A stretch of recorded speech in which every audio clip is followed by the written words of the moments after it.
Now, we do have some tips for the Georgetown essays as a whole, and then we'll obviously jump into the specific prompt breakdowns. But the first tip that we have for the Georgetown essays is that you have these two short essays, right? One that's 250 words and one that's roughly 300 to 350 words, right? One of the things you really want to be thoughtful about is, can you be economical and concise with your language, right? Because you've got limited space.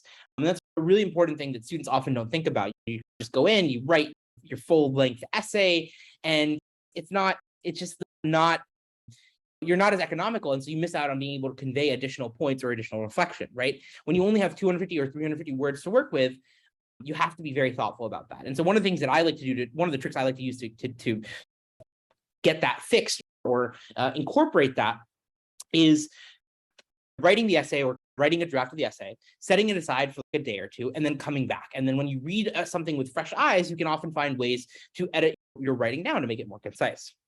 The other thing I would say about those shorter essays is, in those sub 350 word essays, your intro has to be attention grabbing. When you're writing a 650 word or a 600 word full length, full page essay, you can take a little bit of time to get into your intro or build up to it. When you have those shorter essays, you ideally want to get right to the point in terms of grabbing the reader's attention with your intro.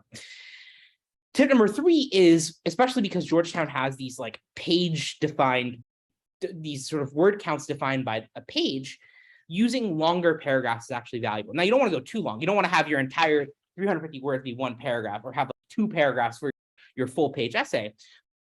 The short, like 1 to 2 sentence paragraphs actually have a real cost when it comes to the Georgetown essay.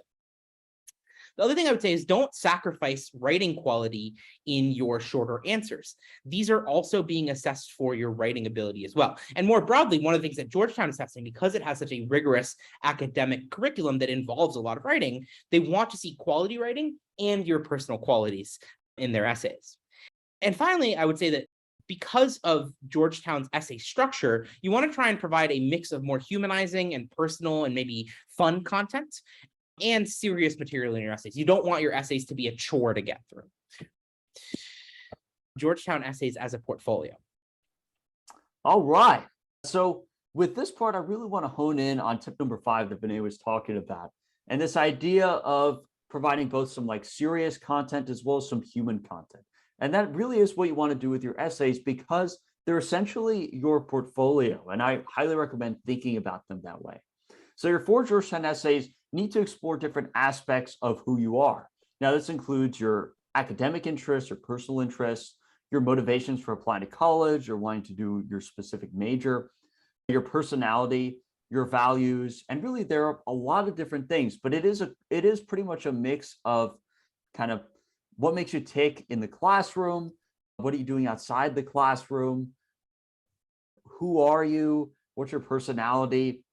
They're a mixture of human factors and serious factors here. And your essays show the readers what these are. And essays just somehow are able to do this in a very, very impactful way.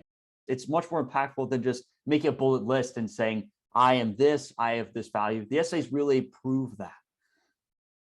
And also, one thing to note is that Georgetown's essay prompts are relatively serious themselves. They're asking for some pretty cut and dry topics here.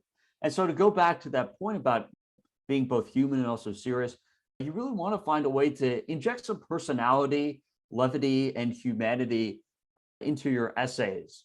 You do want to take a few creative risks here and have a very snazzy introduction, or some people even go as far as doing things like writing poems for certain essays. It has to be certainly authentic, of course, but definitely use your creativity here. Yeah, absolutely.